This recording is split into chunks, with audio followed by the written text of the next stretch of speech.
Trump is in the Epstein files, and the Justice Department actually told him back in May, according to new reports, where Democrats have to fight in the mud on redistricting or the 2026 elections are gonna be stolen from them regardless of how bad Trump's polling is. Brian Kielburger had to face the families of his victims today, and they held nothing back. And this Iron Mouse v. Shoja scandal is crazy, but there is a good update. We're talking about all that and even more on today's brand new Philip DeFranco show. You daily dive into the news, and actually a fun announcement. After today's show, go give my new podcast, In Good Faith with Philip DeFranco, a subscribe and listen over on Spotify and Apple. If you like this show, I think you're gonna love that show. It's the top link in the description. But that said, we have a lot to talk about today, starting with this. The Trump-Epstein scandal just continues to grow and grow by the day, with the Wall Street Journal dropping what may be the biggest bombshell yet. Donald Trump is in the Epstein files. Right, and that, according to senior administration officials who told the outlet that his name appears in them multiple times. And in fact, not only that, Trump allegedly knew about it, right? Because they also say that during a routine briefing back in May, where Epstein was not the main focus, Attorney General Pam Bondi and her deputy informed the president that he was in the files. Which, if true, means that Trump lied last week when he claimed that Bondi had not told him exactly that. And according to the Journal's sources, many more people knew about this as well, because reportedly FBI Director Kash Patel has privately told other government officials the truth, right? And all of this is the sources say that Trump was also told that many other high-profile figures were named as well, with one official saying it's hundreds of names. But to be clear, I am not saying, nor does it necessarily mean that Trump abused kids with Epstein. But if his name is in the files, we don't know why it's there or if it suggests any wrongdoing. Though if this is true, you're gonna have many saying, well, why did he lie about not being told exactly this? Right? More unanswered questions that people are gonna fill in the blanks on their own. Though this is notably in the report, you had some of the Journal's sources adding that they told Trump that the files contained what officials felt was unverified hearsay about many people, including Trump himself. And that, as you had the White House communications director adding, this is another fake news story, just like the previous story by the Wall Street Journal, referring to the leaked birthday letter. But also, the Journal's not the only news outlet that Trump's angry at right now. With Donald Trump reportedly saying, "You've got to be kidding me," when he picked up the phone yesterday and CNN was on the other end. Right, and that because they called to ask him about a handful of newly unearthed photos and video footage that put Trump and Jeffrey Epstein together on several more occasions than were previously known. Starting with this one in 1993, when the photographer Daffy Jones captured Trump and his kids Eric and Ivanka together with Epstein at the opening of a Harley-Davidson cafe in New York. And then 2 months later, Jones snapped a photo of Epstein entering the Plaza Hotel to attend Trump's wedding to Marla Maples, with an Epstein popping up in another photo from that wedding amidst a group of other guests like a pedophilic Where's Waldo. And lastly, archival footage from a 1999 Victoria's Secret fashion show in New York. It shows Trump and Epstein laughing and chatting together before the models came out, which also wasn't the first time they attended a Victoria's Secret event. I mean, you saw them together also at an Angels party 2 years earlier as well. You know, as far as Trump's response to this, I'll just let CNN's Andrew Kaczynski describe it. Yeah, we were not on the phone very long. I think our call was about 30 seconds or so.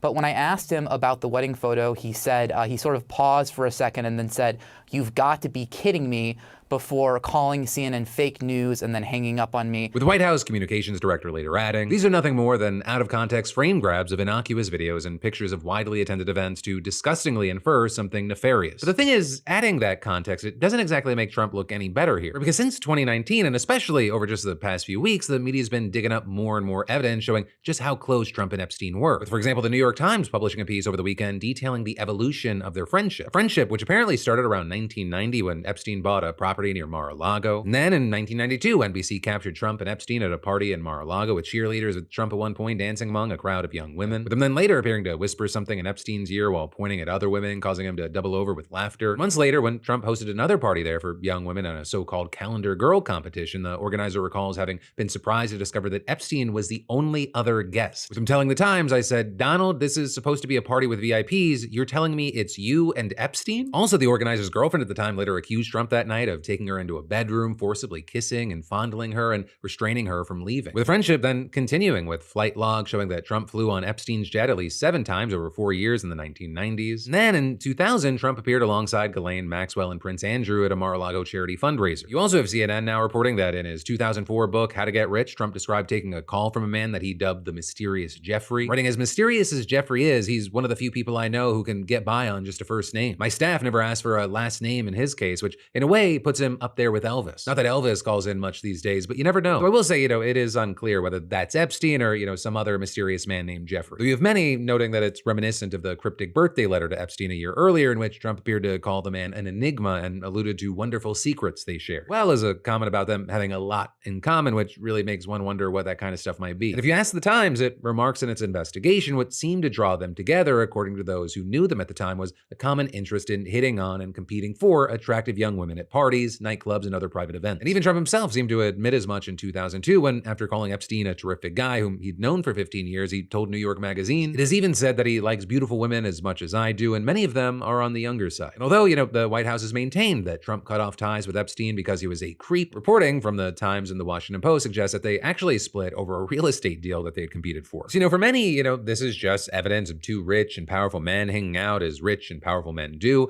But for others, it suggests something darker. But either way, it seems like new bits of information, new allegations, new photos, and videos, they just keep coming up on a weekly, if not daily basis now. And all of that is Trump is doing literally everything he can to deflect from the situation. Threatening to arrest Obama, blackmailing the Washington commanders, even posting weird videos like this one of incredible stunts, such as a woman catching a cobra mid-strike with her bare hand, which by the way is fake, but it also doesn't take away from the fact that the president is essentially posting like Vine compilations going like, "Stop looking at the Epstein stuff." Though so far, nothing has fully deflected, and we are seeing that reflecting in the polls. With new reports coming in saying, as of today, 43.5% of Americans approve of the job he's doing and 53.8% disapprove. Though that also may not be just specifically because of the Epstein files. Right, tariff chaos and uncertainty, that's looming in the air. Well, immigration, it is still technically his strongest issue. You had reports noting that his net immigration approval rating has dropped from plus 2.2 to minus 5.6 between June 1st and July 22nd. For now, we'll have to see what else comes out, what happens with the new developments, and of course, how the public perceives everything. And then, next up in the news, Brian Kielburger is facing the families of his victims today, and they are not holding back. Right, because earlier this month, Kielburger, he pleaded guilty to killing 4 University of Idaho students. And it's been one of the most high-profile cases in the nation ever since the murders happened back in 2022, which then resulted in a manhunt that led to his arrest. Right, with Kielburger then taking a plea deal that gave him 4 life sentences as opposed to the death penalty. And today, he had his sentencing hearing where families of the dead and the surviving roommates got to address him in the court. And very notably, many of these family members, they weren't happy about the deal that was reached, thinking that he should in fact be getting the death penalty. And their grief and their anger, it was clear as they delivered their messages with, for example, the sister of victim Kaylee Gonsalves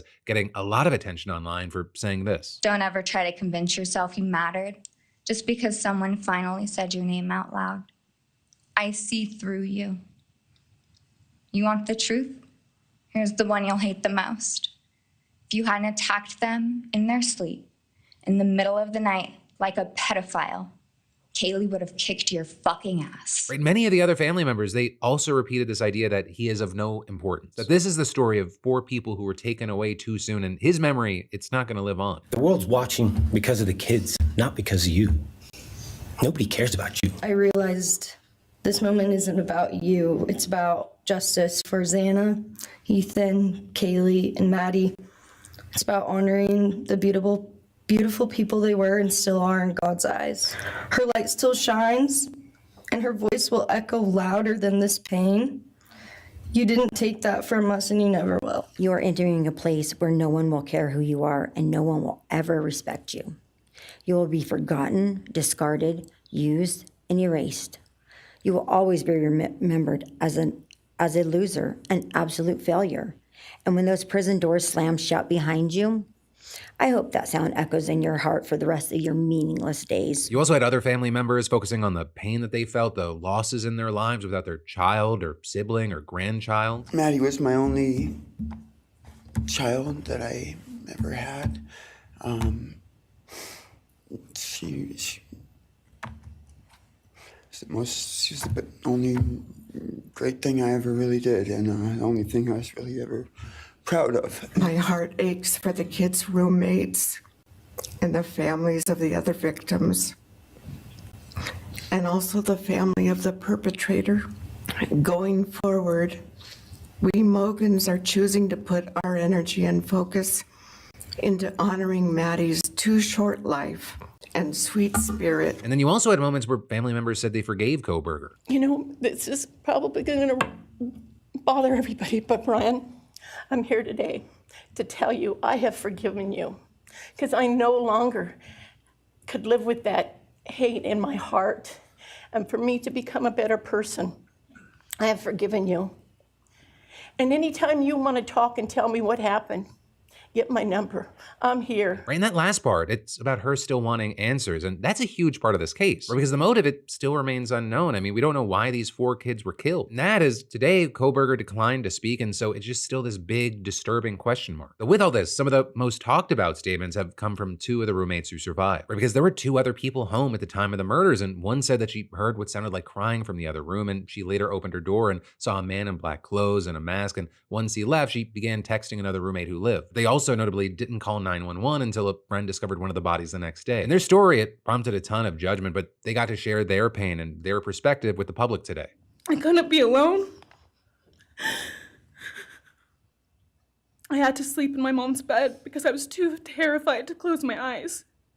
Terrified that if I blinked, someone might be there.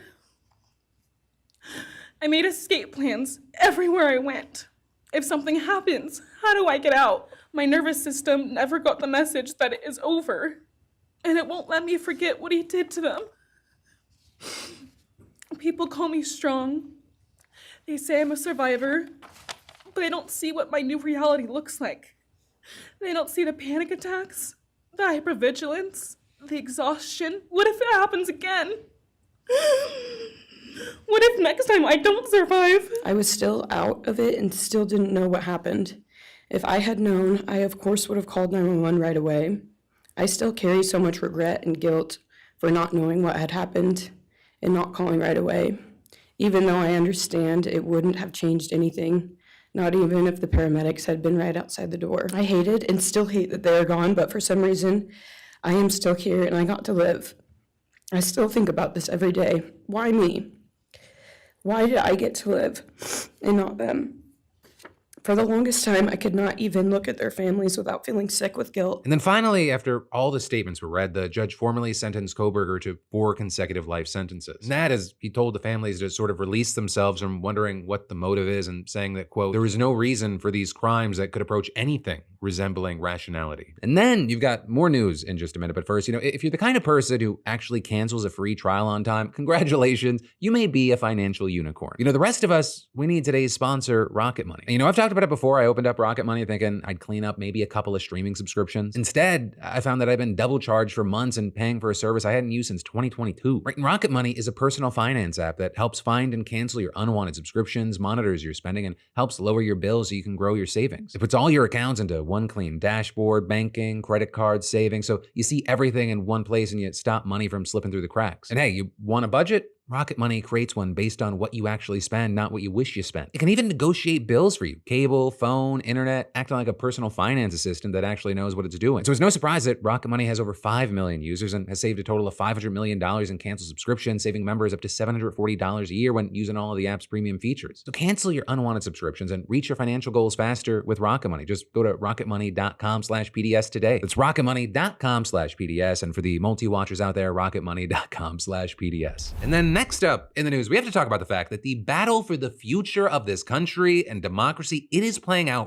right now. And you may not have seen it because it is inside of one of the most boring fucking stories. I'm talking about redistricting. Well, this has been brewing for a while now. It has exploded over the last few weeks because of an ongoing situation that's been playing out in Texas. Right, so back in June, it was reported that Donald Trump was pushing Texas Governor Greg Abbott to call for a special session of the legislature to redraw congressional districts so that Republicans could gain as many as 4 to 5 seats in the midterms. A move that would be massively significant for a few reasons. First of all, that alone, it could be enough to tip the scale to determine the control of Congress if the elections are tight, with Republicans currently only holding 219 seats in the House, so they can barely afford any net losses. And secondly, mid-decade redistricting is extremely rare. I mean, normally states redraw their maps at the beginning of each decade when the new census comes out and congressional seats are reallocated to match population shifts nationwide. But Texas, they actually have a history of successfully redistricting mid-decade to benefit Republicans and cement their power. But if you look back, after taking control of the state legislature, Republicans passed new maps in 2003 that tore apart Democrat-held districts. And in doing so, they gave Republicans a majority of congressional seats in the state. Before that, Democrats actually held 17 of the state's state's seats while Republicans controlled 15. And then in the first election after the redrawing of the districts, Republicans successfully won 4 more seats, collecting a total of 21 and leaving Dems with just 11. So 1, a big powerful shift, and 2, we see that there's precedent for using gerrymandering in Texas to gain seats in the House. And what do you know, a month after reports came out that Trump talked to Abbott, Abbott goes, hey, it's July 9th, let's convene a special session largely meant to address the tragic flooding that killed at least 135 people. But then wouldn't you know it, that agenda also included a number of other legislative priorities, including congressional redistricting. With Abbott even specifically citing a letter from Trump's Justice Department sent just 2 days earlier where the agency claimed that 4 of Texas's congressional districts had been racially gerrymandered, arguing that the districts have been drawn so that Black and Latino people made up the majority of the population, which is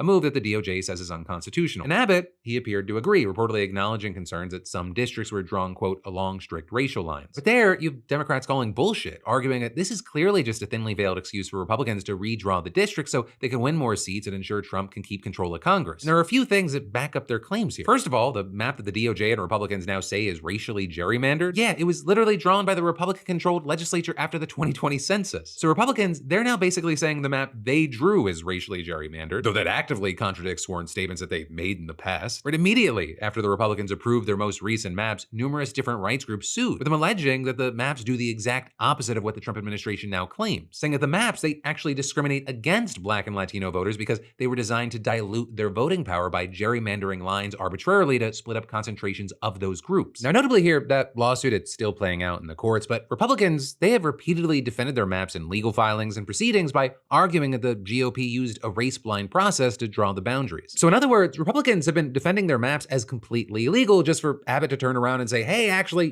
they are illegal, but in a totally different way that the Trump administration just so happened to find 4 years after we drew them. Which is then why you have Democrats saying that Abbott's apparent contradiction here, it just proves that he's using this as a political ploy to carry out Trump's marching orders to create more Republican seats. Right, and all the while, Trump, he's not even really trying to pretend there's a pretense for doing this. He has openly made it very clear that his intent is to get more red seats. Or when he was asked by a reporter last week about the special session in Texas and how many seats he wants to pick up, Trump responded, I think we get 5, and there could be some other states we're going to get another 3 or 4 or 5 in addition.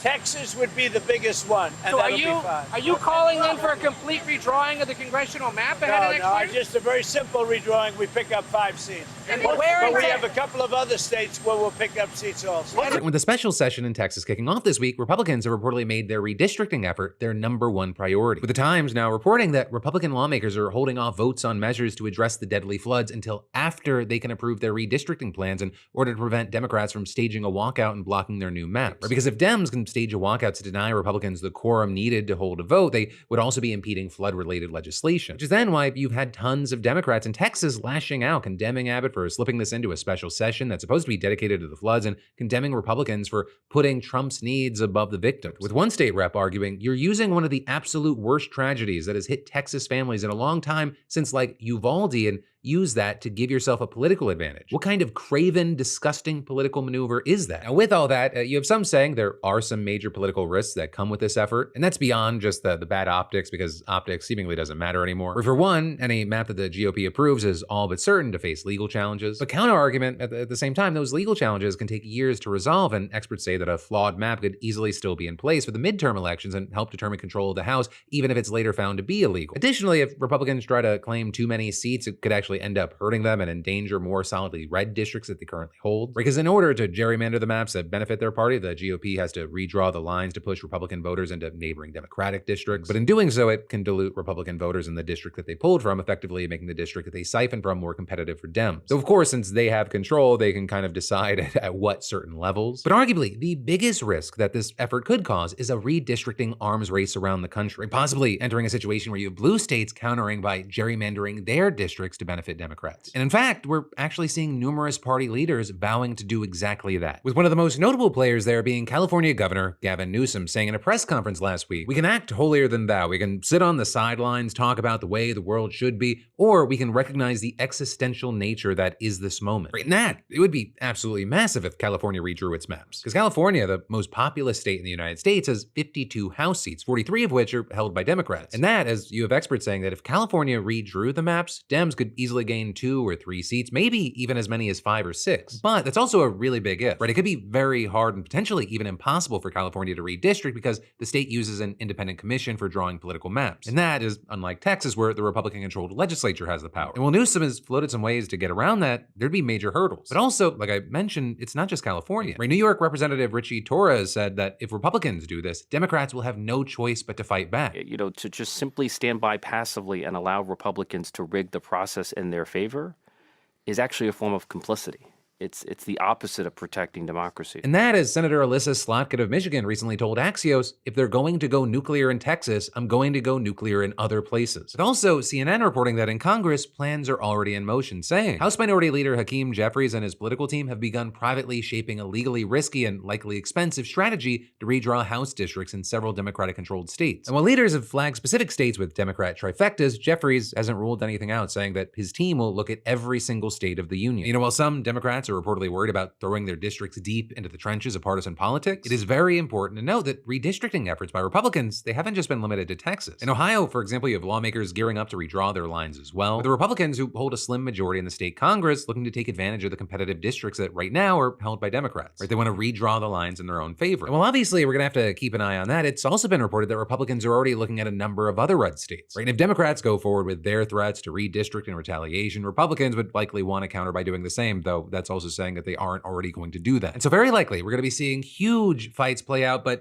I think it comes down to one thing, and that was the news, and here's my opinion. It is my belief that it is not a time for Democrats to worry about optics or try to take some sort of high road. They have no choice but to fight in the mud with Republicans. And I agree, if they do not, they are then complicit. When you show up to a fist fight and your opponent whips out a knife or a gun, you don't worry about your honor. You note the situation has changed, you'd rather not, but you arm yourself. You fight where the fight has been taken because you have no other choice. But for now, we'll one, have to wait to see what individual Democrats like Gavin Newsom do and what they try to do with the others in their state. 2, wait to see what the establishment Dems that apparently reports are saying are moving actually do. Because unfortunately, a lot of what we have seen from the establishment is that they would rather stay the captains of a sinking ship than shake shit up. And then next up in the news, this is one of the most requested non-political stories out there. And that is the Iron Mouse v. Showdown scandal. Because the VTubing world, it blew up after one of its biggest creators put the biggest talent agency in the space on blast for not paying creators and possibly stealing charity money. Also, first things first, like if you don't know what a VTuber is, that's someone who uses an animated avatar for when they stream or post videos. And you had fans in this space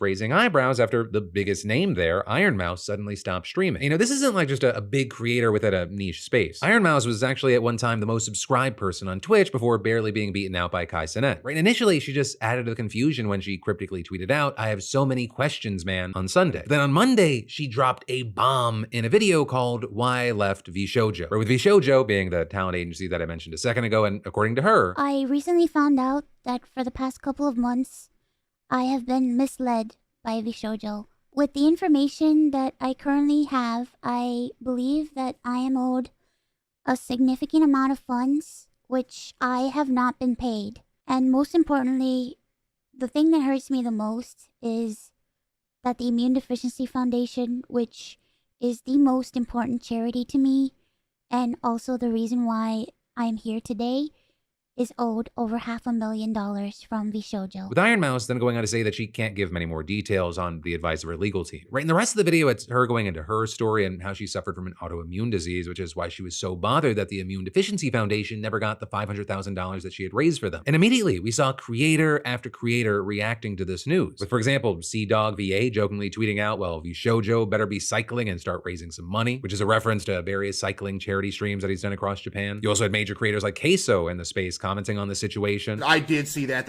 I was like legitimately like, bro, there's no way they did my homie Iron Mouse like that. I was hurt. With it then not taking much longer for a lot of talent at VShojo to start removing the company from their bios, right? Implying that they had a mass exodus on their hands, and many of them made it seem like this was the straw that broke the camel's back and that they've been dealing with issues for a while now. And so, for example, you had music composer Starlight Daryl claiming that they were screwed by the company, writing, "Nowhere near what Mouse is going through, but for the past approximately year, VShojo has been habitually late in paying me for for commissions, sometimes leaving thousands of dollars of my invoices unpaid for months at a time. I tried to be patient, but knowing they were stealing charity money from Mousy while this was all happening makes me sick to my stomach. And it didn't stop there. Kei-san, who is one of VShojo's other major creators, decided to confront one of the company's CEOs. And I say one of because VShojo is actually split in two, with one half catering to English-speaking audiences and the other Japanese. Or with it appearing that Kei-san saying that she hasn't been paid since last September, that's almost an entire year. However, there was some confusion because the Japanese CEO said that his side of the company is actually doing well, which then led Kei-san to demand to know why she wasn't getting paid if there was money. The CEO then appearing to try to backpedal and say that he was actually taking a big pay cut, although saying that staff was still getting paid, which led to Kei-san reportedly saying something along the lines of, "Talent first, my ass, was it like staff first?" And during the call, she said, "I quit VShojo today, I quit VShojo." And then, as far as the English side of the company, which is where a lot of this is stemming from, it appears to have mostly been radio silence, with fans pointing out that the CEO of the English side hasn't said anything since it all started. Though there are hints that it just imploded, like the fact that the merch store has been taken down. Although there, I'd say it'd be hard to see how they would recover, considering it looks like almost their entire English-speaking roster is left. And then on top of all this, there's also strong suggestions that a staff member at VShojo is using their position to dox the real identities of talent. And, doxing, while it's already an incredibly shit thing to do, in this space where many people do not want to be seen, it's considered an even worse betrayal. Though with all this, I'll say there is some good news that appears to be coming out of it. Right? Because fans have now come together to raise money for the Immunodeficiency Foundation, which is the charity that Iron Mouse raised $500,000 for, only for VShojo to apparently never pay them. And it happened fast. Within like 24 hours, they were flooded with donations surpassing $500,000, and it currently is over $900,000. With some of the donations coming from companies like GamerSupps giving $15,000. And that, as you had,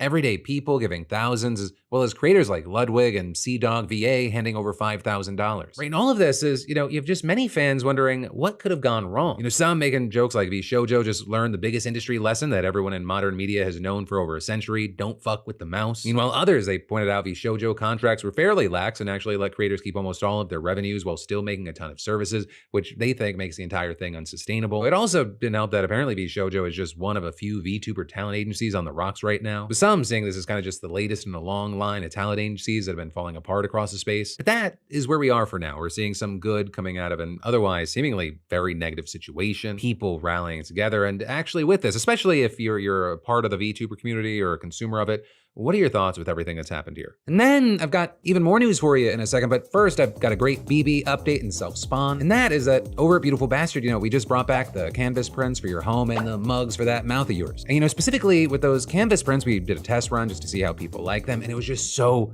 overwhelmingly positive that we're making them a staple of the site. And actually, to celebrate, we're giving you a code TY25 for 25% off your order this week. And that code, it even extends to orders that have the new lighter summer tees that y'all have just been loving. And in fact, we've been getting awesome reviews and emails like from Michelle, who wrote, "As an autistic person, I have very specific texture requirements. While I adore Phil's shirts, I don't often buy them because the standard BB blanks are not to my preferences. These, on the other hand, are perfect." Well, definitely the long-term goal is to bounce between the two or, offer both at the same time. But for right now, especially with how hot it's been getting, you can go grab these new lighter ones and really anything you want over at beautifulbastard.com. And just remember, use code TY25 this week for 25% off. And then next up, in interesting business and societal news, if you're a woman who relates to this audio, why would a man be there? Why would a man be there? No, it's actually pissing me off. Then Uber's got some great news for you. Right, and that because the app's launching a feature in the United States that's giving female riders and drivers the option to be paired with other women when selecting rides. With Uber announcing the news this morning and saying that pilots of this program are beginning in Los Angeles, San Francisco, and Detroit in the next few weeks. Right, and for the riders, it's going to work in a few ways, with the first just being a button allowing you to choose a female driver as you call a ride, and so you can just do it on demand. But also, because women only make up 1 in 5 Uber drivers, that doesn't guarantee that you'll get a woman right away. So if the wait time is just too long, you can opt for another ride with a faster pickup time. Also, if you want to increase your odds of getting a female driver, you can reserve a ride in advance to pre-book a woman behind the wheel. And then for the drivers, they can toggle a women rider preference filter in their settings that'll allow them to be matched with other women on essentially every trip. They'll be able to turn that feature on and off whenever they want. With part of this actually connected with Uber hoping that this is going to attract more female drivers. Also, notably, if you do book a ride using these settings and you've been told by the app that you're going to meet a female driver and then that person shows up and they're not a woman,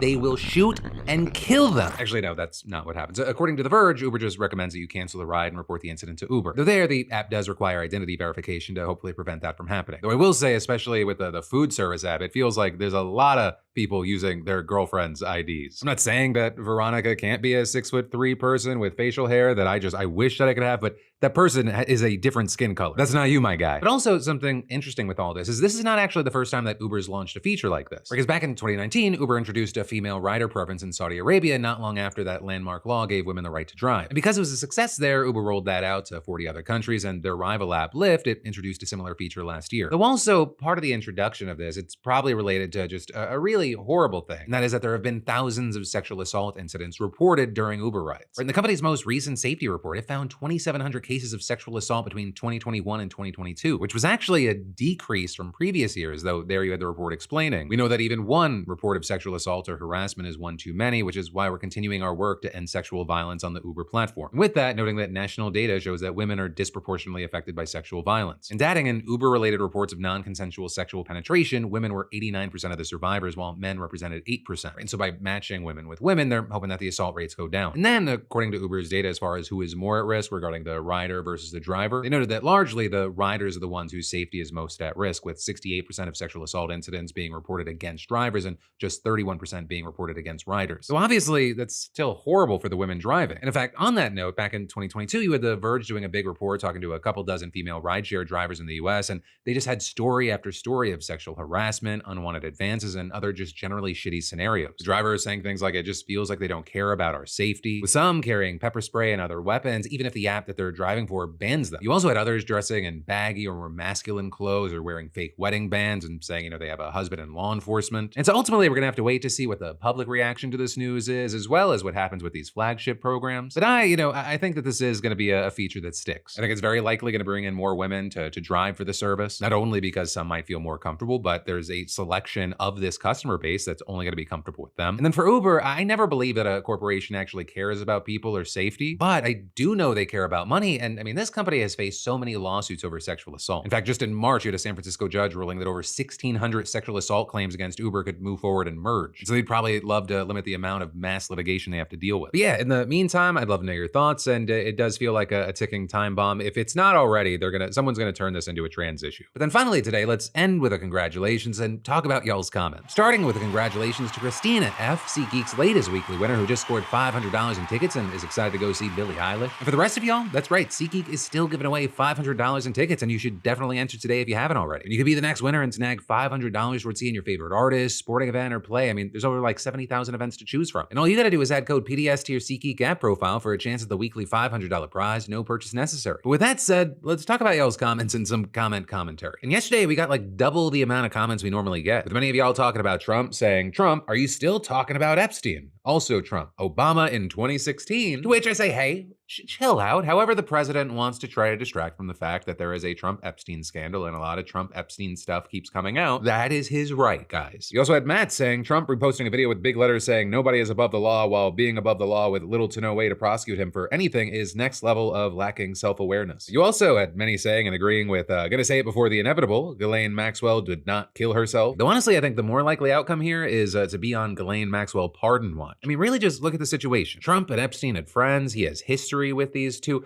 He wished Ghislaine Maxwell well, and Trump's gonna be president for the next 3.5 years. If that's not a situation where Ghislaine Maxwell would be primed and incentivized to say anything positive about Donald Trump, or at the very least not anything negative, and maybe only negative stuff about perceived enemies of Trump, I don't know what is. And so, I'm very interested to see what's going to come from this situation, but I'm also going to enter it skeptical. Though also, in addition to the Trump, Epstein, Ghislaine Maxwell of it all, you had people sounding off on the Nelk Netanyahu interview, with Lee saying, next week on the Nelk Boys, Vladimir Putin explains the history of Ukrainian aggression against Russia. As well as Dempsey saying, calling the Nelk thing an interview is an insult. That was basically just Netanyahu giving a speech. They might as well have just given him a list of questions and left the room. And all of that, as you had some going on to say, they are smirking because they know one thing. It's about to go viral, and that's truly all they care about. Which, hey, I'm not in their head. I don't know if that's what they're thinking. But whether they're thinking that or not, I don't know if this plays out in their favor of having controversy for controversy's sake. Because in the past, a lot of their controversies have been like, oh my God, I can't believe they did insert blank. But the thing that was in that blank was something that most right-wing people would defend. In Israel, Gaza, or anything with kind of Israel in general, there is a very notable and divisive split among the right now, especially across certain age demos and especially in their age demo. And so that's why, like I said yesterday, I'm very interested to see what they do in the next week or two, or if they're just saying they're gonna bring on someone different and then they just hope that this dies. Or who knows, maybe they'll have the ghost of Jeffrey Epstein on next week to talk about how innocent he is. We'll see. But that, my friend, you beautiful bastard, is the end of today's show. A friendly reminder, I just launched a brand new podcast called In Good Faith over on Spotify and Apple Podcasts. Link to that down below. Really, if you like the PDS, I think you're gonna love that one. But no matter what you do, remember, I'll see you again tomorrow, because of course I got a brand new show for you every Monday, Tuesday, Wednesday, and Thursday here at 6 p.m. Eastern, 3 p.m. Pacific. Stay safe out there, stay sane out there, and I'll see you then.